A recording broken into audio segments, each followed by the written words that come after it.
बताते हुए, जब एक हमारी बेटी अभी साक्षी ने इंटरव्यू दिया था चैलेंज के साथ हमारा नार्को करवाओ और साथ में उस गुंडे का नार्को करवाओ, अगर हम गलत हुए हमें फांसी दो, वो गलत हुए उसको फांसी दो। उसके बाद भी लोग क्या कहते हैं, ये तो विपक्ष के आदमी है।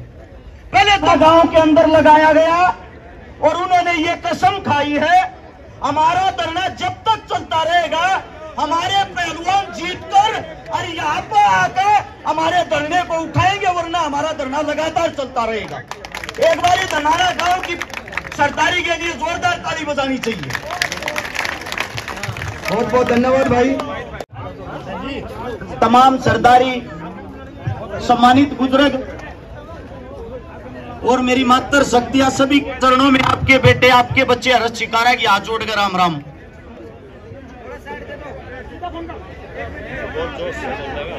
बाबूजी, बाबूजी, हेलो, एक बार हमने बोल लेने दो, यो माइक आप तो लड़े लो।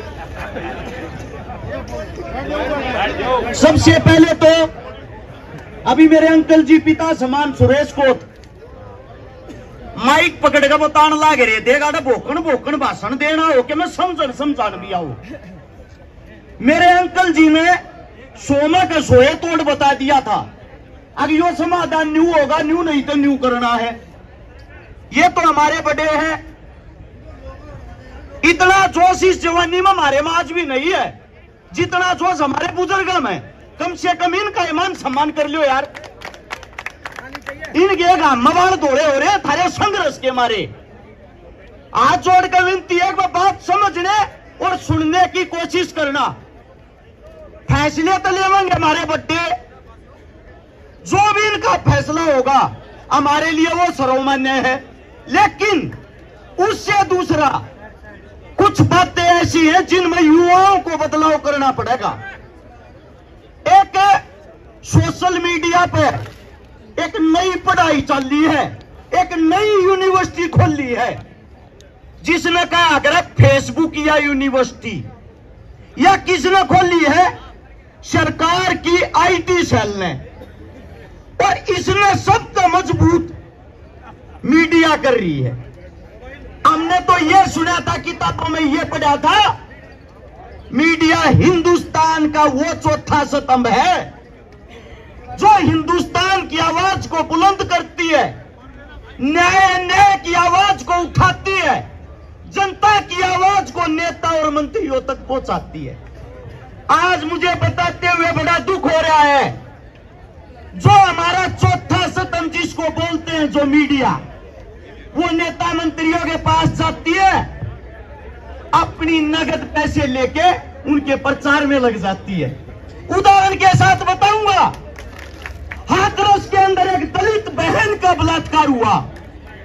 उस वक्त मीडिया चिल्ला चिल्ला के कह रही थी क्या आपको सीबीआई पे भरोसा नहीं है। मीडिया दब के बदनाम कर रही थी, लेकिन उसके बाद जब वो केस सत्ता हुआ, मीडिया के मुंह में दही जम गई। मीडिया ने बाद में किसी को पकड़ के ये नहीं पूछा वो केस सत्य था। ऐसे ही अजय मिश्रा का बेटा टेरी आप सबके सामने था।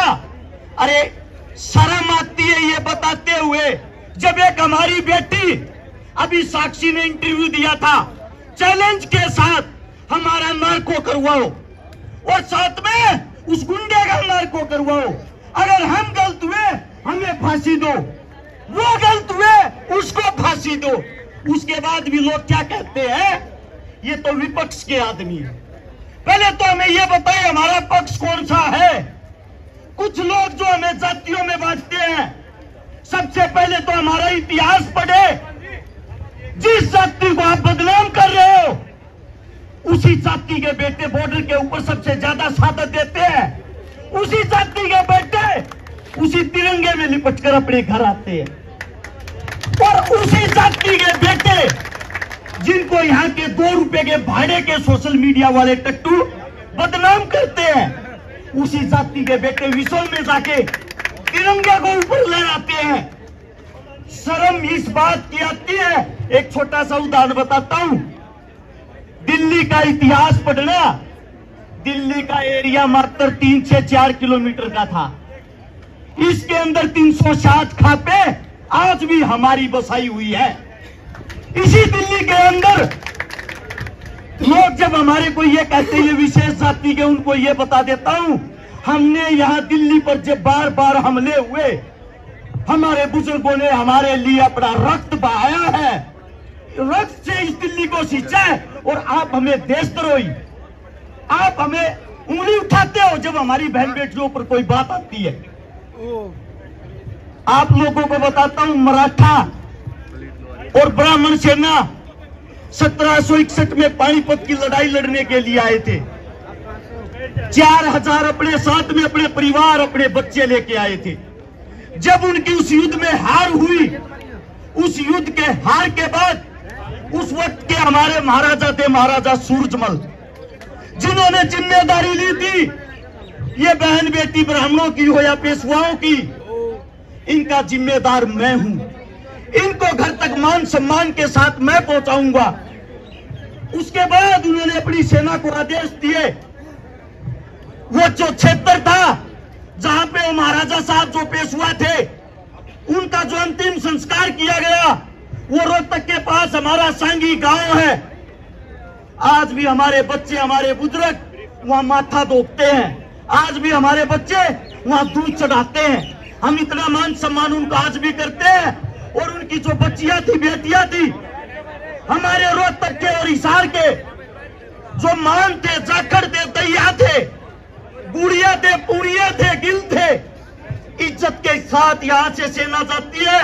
उन 4000 बेटियों को महाराष्ट्र में मुंबई से 180 किलोमीटर दूर मालेगांव नाम की जगह है, उनको वहां पे बसाती है। उन पे वहां के बसाने के बाद उनके पति खत्म हो गए थे, मर्द मानस खत्म हो गए थे। उन बेटियों की इज्जत के लिए वहीं रहना शुरू किया। तब वहां की जो मराठा सेना है, जो मराठा साम्राज्य था, उन्होंने एक फैसला लिया, हमारे से भी ज्यादा हमारी बहन बेटियों की अगर किसी ने इज्जत करी है वो इन हरियाणा के, राजस्थान के जाटों ने की है। हम अपनी बेटियों का हाथ इनके हाथ में देंगे और इनके साथ अपने रिश्ते बनाएंगे। उन रिश्तों को आज 261 साल हो गए। वहां पे 22 गांव बसे हुए हैं हमारे जाटों के। उन जाटों के जो अपने घर परिवार को छोड़कर दूसरे की बहन बेटियों की इज्जत करने के लिए वहां चले गए। हमारे लिए सभी बहन बेटियां हमारी हैं, हम सबके हक की लड़ाई लड़ रहे हैं। और जो कहता है ये विशेष जाति की है, सबसे पहले तो आपको एक बात बता दूं, जो इस पर आरोप लगे हुए उसमें 3 बेटियां राजपूत भी हैं। जो इस पर आरोप लगे हुए हैं, इसने 302 में एक ब्राह्मण को भी मार रखा है। जो इस पर आरोप लगे हुए हैं, इन्हें दाऊद जैसे आतंकवादी को भी फना दे रखी है। तो ये लड़ाई अकेली एक जाति की कैसे हो गई? लड़ाई है न्याय और अन्याय की। इस बात को आप लोगों को समझना पड़ेगा और मेरे युवाओं को इस चीज का प्रचार करना पड़ेगा। आज भी आप लोग एक गुंडे का पक्ष लेते हो और ये इज्जत किसकी वो भी बता देता हूं। नरेंद्र मोदी साहब ने एक इंटरव्यू में कहा था, विनेश फोगाट मेरी बेटी है, मेरे परिवार की है। अरे मोदी साहब, हाथ जोड़ के आपसे ये कहता हूं, उस आप ही की बेटी के ऊपर ये मजबूरी आई हुई है। अरे प्रधानमंत्री साहब, अपनी तो बेटी की इज्जत का ख्याल कर लो। ये आपकी बेटी है। आपने चिल्लाते हुए कहा था, नहीं कहा था कि विनेश मेरी बेटी है? सुना होगा आप लोगों ने। आप ही की बेटी न्याय की भीख मांग रही है आपसे, कम से कम अपनी बेटी का तो न्याय कर दो। इससे ज्यादा तो हमारे पास बोलने के लिए शब्द ही नहीं है। एक प्रधानमंत्री की बेटी के साथ अन्याय, ये कैसे हो सकता है? और धृतराष्ट्र की तरह आंखें बंद करके कैसे चुप रह सकते हो? इस देश में इससे बड़ा अन्याय कोई नहीं हो सकता। नोट कर लेना, इस देश में इससे बड़ा अन्याय कोई नहीं हो सकता। और जो भी हमारे बुजुर्ग फैसला लेंगे, मैं भी मेरे अंकल की बात पे सहमत हूं। 21 तारीख में फैसला आर पार का होना चाहिए।